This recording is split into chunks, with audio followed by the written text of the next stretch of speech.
Well, after that government economic package, Shweta Rajpal Kohli is currently speaking with the Planning Commission Deputy Chairperson Montek Singh Ahluwalia. Shweta? The Cabinet Secretary. Well, we have with us Dr. Montek Singh Ahluwalia, Deputy Chairperson of the Planning Commission, talking to us about that economic stimulus package that the government has released today, which includes tax cuts as well as other financing facilities that would bring some sort of a boost for the economy. First off, talking about the 4% cut in the central value-added tax. How will that impact prices, Dr. Ahluwalia? Well, any reduction in taxes will soften prices and hopefully will not only encourage people to spend more, but basically by lowering prices it will leave more money in the hands of the consumer, which can then be spent on other products. So basically there will be an expansion of demand, either of the product itself or other products more generally. Right, you've not put a number to this entire economic stimulus package that you've released today, but in terms of the multiplier impact that this will have, especially the 4% reduction in VAT, we know the revenue implications are about 8,700 crores to the government. But what is the kind of multiplier effect this will have on the economy? That's very difficult to quantify. I mean, because that's not the only impact in the system. I mean, we have all sorts of measures to expand expenditure up to 20,000 crores. We have measures to make sure that you don't have an expenditure shortfall.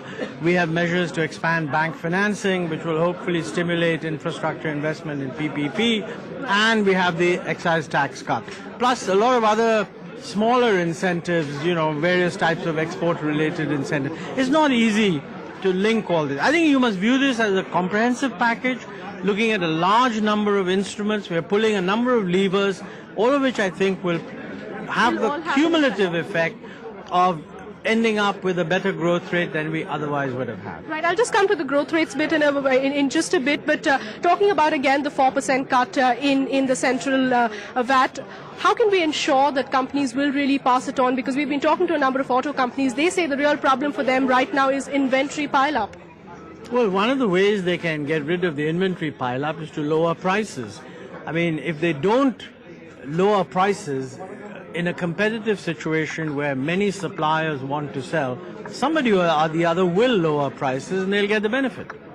Right. Also talking about in terms of the entire number, we're bringing out this economic stimulus package at a time when most governments around the world are coming out with bailout packages. We've seen China come out with a $586 billion bailout package. In terms of sheer numbers, do you think this would be enough to boost sentiment? The Chinese bailout package, 586 billion, is actually for the last quarter of the current year and for the next 2 years. And from the numbers that I've seen, only 10% of the Chinese bailout package is for the last quarter of 2008.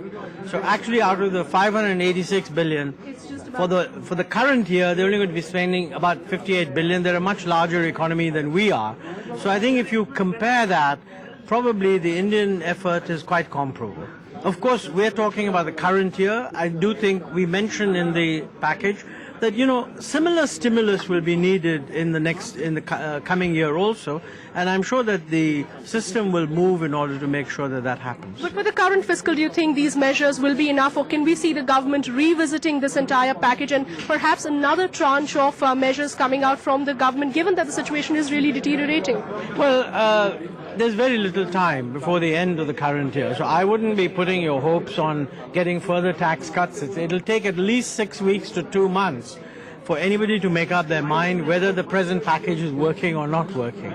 But I would say that the areas where constant watch is necessary is really in the area of money and credit expansion, because there you get the data every week.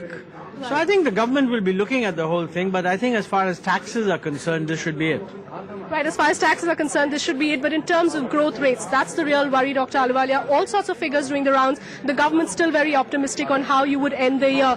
But what about the current package? How do you think that is going to impact growth rates? Well, it's designed to make sure that we come up to the sort of expectations that we had. I mean, there has been reference in earlier estimates. 7.5% growth was the lowest formal estimate made, but on many occasions. Does that change now? Well, my view is that, in the first half of the year, the 2 quarters taken together, the average growth rate comes to about 7.7%. It's true that in the second half of the year, the economy is going to do much worse. So personally, I think we should allow for the fact that there will be a slowdown, and if we end the year with 7%, I would be quite happy. But this is a very rapidly changing situation, so I don't think any prizes should be given for guessing it exactly right. The important point is there is clear slowing down. You heard every authority says so. The finance minister used to say that. The prime minister has said it. The Reserve Bank takes the same view. And globally, everybody takes the same view. So it's the right thing to do, to get out there and have a stimulus. See, the other important point is inflation is softening. I mean, we've been saying that is going to happen. Now it's visibly quite there. So I think the package makes a lot of sense, taking everything into account.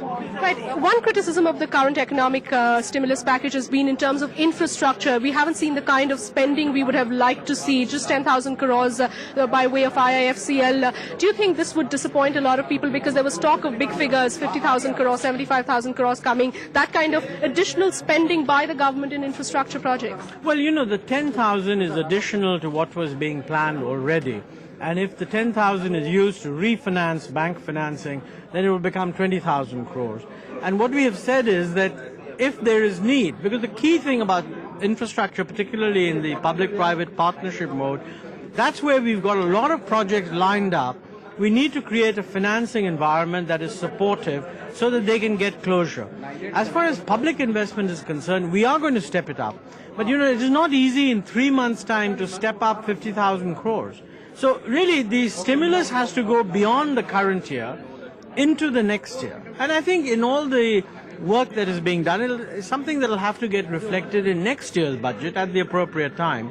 But you can't expect all of that in the next 3 months. Right. So do you think the government's hands are also tied, given the fact that general elections are around the corner and you cannot really initiate any big-ticket policy changes at this point in time? I don't think policy changes is what is necessary. I think we have the policy framework already, and a lot of infrastructure projects are underway. I don't think those are controversial. But in terms of general economy, in terms of general, your hands tied in terms of taking other big-ticket measures, big bang measures right now? No, I don't think it's structural policies are not what you need at the moment. I think the government, if it wants to spend more money, all it has to do is present supplementary demands. And I think there would be a political consensus that if the economy is experiencing a global recession, then we should in fact do counter-cyclical stimulus. I hope when it goes to Parliament, there won't be a problem. Right, last question, Dr. Ahluwalia. We've seen the economy has already been going through a very painful time because of the global financial crisis. We've seen last week's terror attack in Mumbai. How much of it do you think will impact the economy further, the terror attack in Mumbai?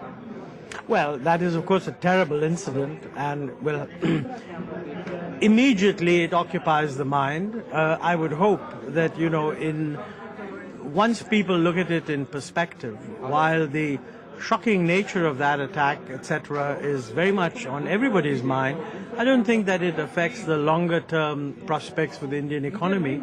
And I think we can get back to a reasonable pace, providing the overall environment is supportive.